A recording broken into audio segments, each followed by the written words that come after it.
c'est très important. C'est un acte de réparation depuis très longtemps parce qu'Alfred Dreyfus s'est battu pour ça. Donc c'était très important pour lui et en fait l'adoption à l'unanimité à l'Assemblée nationale comme au Sénat, je pense que ça montre un consensus politique sur la nécessité enfin de ce geste symbolique après 120 ans quand même, hein, vraiment d'une grande injustice, d'une autre injustice. Donc c'est vrai que pour moi, pour la famille, c'est une satisfaction.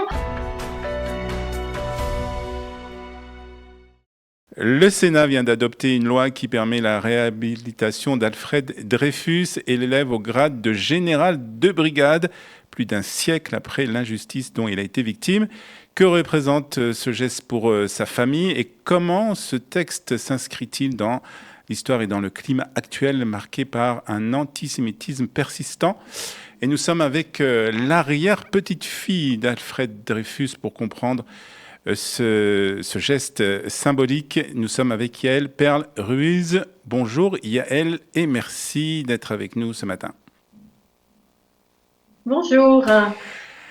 Écoutez, bien que je ne sois pas la seule descendante de Dreyfus, on est plusieurs petits-enfants et d'ailleurs il reste un petit-fils, Charles Dreyfus, qui a 98 ans et une petite-fille. Oui. Je dois dire qu'il y a un large consensus en faveur de cette élévation au sein de la famille.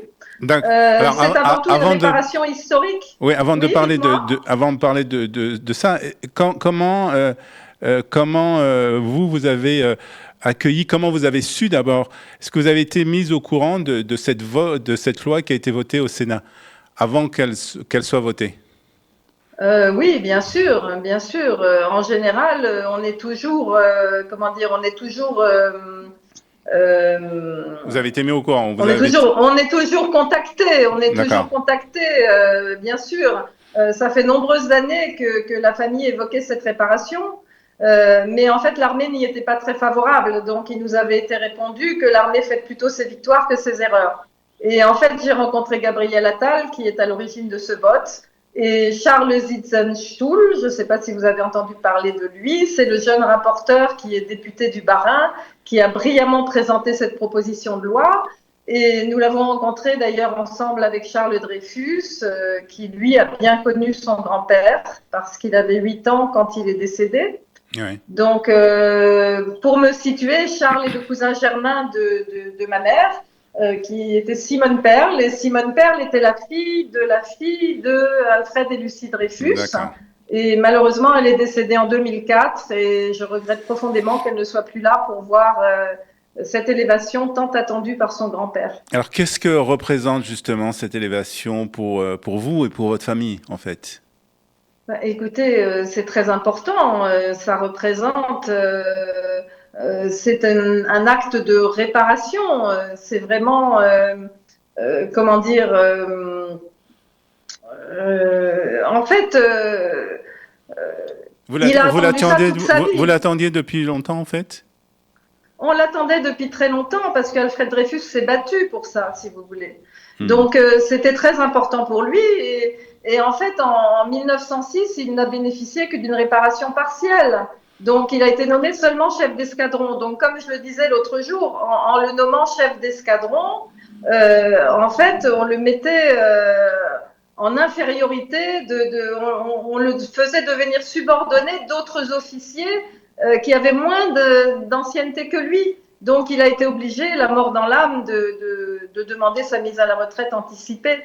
Et en fait, l'adoption à l'unanimité à l'Assemblée nationale comme au Sénat, je pense que ça montre un consensus politique c'est un large consensus politique sur la nécessité enfin de ce geste symbolique après 120 ans quand même, hein, vraiment d'une grande injustice, d'une autre injustice. Donc c'est vrai que pour moi, pour la famille, c'est une satisfaction.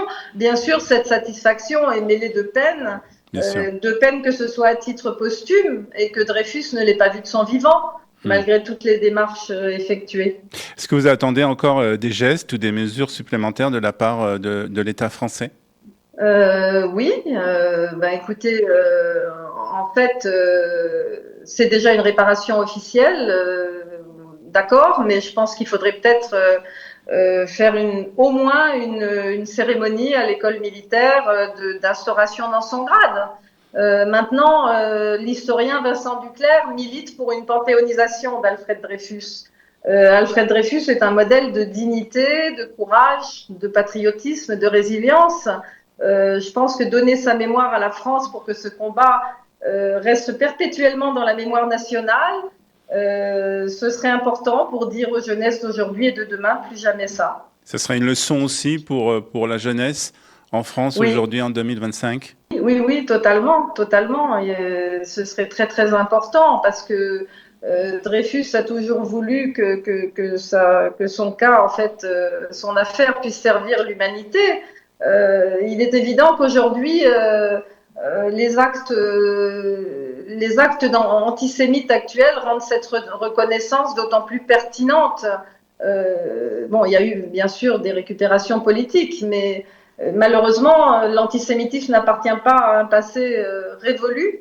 Et ma mère disait toujours que c'est la bête immonde qui sommeille mais ne dort jamais et se réveille à la première occasion. C'est ce qu'on voit aujourd'hui. L'antisémitisme d'aujourd'hui n'est pas le même que celui du temps de l'affaire Dreyfus, où les thèses de Maurras et de Drummond polluaient les esprits, ils avaient corrompu les esprits. Aujourd'hui, il est marqué sous l'antisionisme. À l'époque de l'affaire Dreyfus, Israël n'existait pas.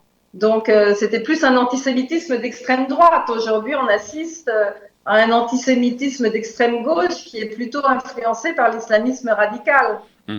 Donc, effectivement, dans ce monde d'inversion des valeurs systématiques depuis le 7 octobre 2023, les actes d'antisémites sont de nouveau au centre des inquiétudes et ça nous rappelle que la France n'est pas, je veux dire, l'histoire antisémite de la France n'est pas complètement révolue et elle n'est pas si lointaine que ça. Et donc cette réhabilitation, cette loi est d'autant plus importante à vos yeux? Exactement. Cette loi est très très importante parce que ça peut être l'occasion, bien sûr, de parler de l'antisémitisme, d'essayer de soigner la France de ce mal qui malheureusement la menace toujours. Voilà. Donc c'est sûr que ce ne sera pas suffisant. Il y a aussi la journée nationale de commémoration. Mais espérons que ces deux événements vont soit l'occasion de combattre l'antisémitisme d'aujourd'hui, en fait, qu'on arrête de propager les arguments de propagande du Hamas et qu'on arrête d'endoctriner les esprits, qu'on incite les gens à réfléchir et à faire preuve de libre arbitre. Très bien, merci beaucoup en tout cas Yaël Perle-Ruiz sur la réhabilitation de votre donc arrière-grand-père Alfred Dreyfus et cette loi qui a été votée aussi bien à l'Assemblée nationale qu'au Sénat et qui permet donc à votre arrière-grand-père d'être au grade de général de brigade. Merci à vous. Merci beaucoup à vous. Au revoir.